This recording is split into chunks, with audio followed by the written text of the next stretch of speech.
അധ്യക്ഷ പ്രസംഗം 2 വാക്കിൽ നിർബന്ധിതനാണ്. എന്തുകൊണ്ടെന്നാൽ നമ്മളുടെ വേദിയിലിരിക്കുന്ന വിശിഷ്ട വ്യക്തികൾ എല്ലാവരും തന്നെ സമയത്തിന് വളരെയേറെ വിലയുള്ള ആൾക്കാരാണ്. പല ചടങ്ങിൽ പങ്കെടുക്കേണ്ട ആ വ്യക്തിത്വങ്ങളായതുകൊണ്ട് ആദരണീയനായ പൂച്ചാക്കൽ ഷാഫിൽ സാർ മലയാള നാട് ഗാനരംഗത്തിന്റെ വസന്തകാലത്തിൽ അതിൽ ചേർന്ന് നിന്നുകൊണ്ട് ഒരു പൂന്തോട്ടം തന്നെ നിർമ്മിച്ച വ്യക്തിയാണ്. നാടക ഗാനങ്ങൾ കൈരളിയിൽ സമ്മാനിച്ചു. ഒരു കാലഘട്ടം വസന്ത കാലഘട്ടമാണ്.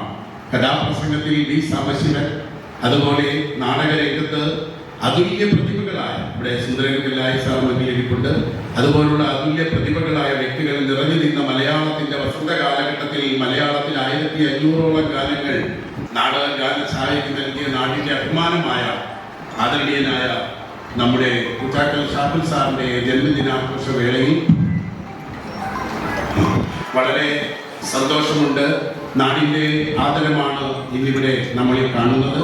ഇവിടെ എത്തിയിട്ടുള്ള വിശിഷ്ട വ്യക്തികളുടെ സമയത്തെ മാനിച്ചുകൊണ്ട് ഞാൻ അധ്യക്ഷ പ്രസംഗം ചുരുക്കുകയാണ്.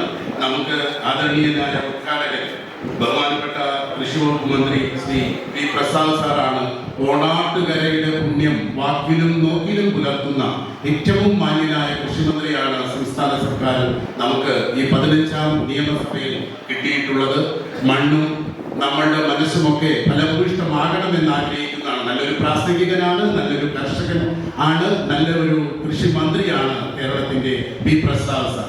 സ്കൂൾ അംഗങ്ങൾ പോലും കൃഷിയിലൂടെ തന്നെ പര്യാപ്തമാകണമെന്ന് ആഗ്രഹിക്കുന്ന, കൃഷിയിലൂടെ നമ്മുടെ നാടിന്റെ അഭിവൃദ്ധി ആഗ്രഹിക്കുന്ന, അതോടൊപ്പം സാഹിത്യത്തെ സ്നേഹിക്കുന്ന, കലയെ സ്നേഹിക്കുന്ന നല്ലൊരു വാഗ്മി കൂടിയായ ആദരണീയനായ കേരളത്തിന്റെ കൃഷി വകുപ്പ് മന്ത്രി ചേർത്തലയുടെ പ്രിയപ്പെട്ട MLA പി പ്രസാദ് സാറിനെ ഈ ചടങ്ങ് ഉദ്ഘാടനം ചെയ്യുവാൻ വേണ്ടി ആദരവോടുകൂടി ക്ഷണിക്കുന്നു.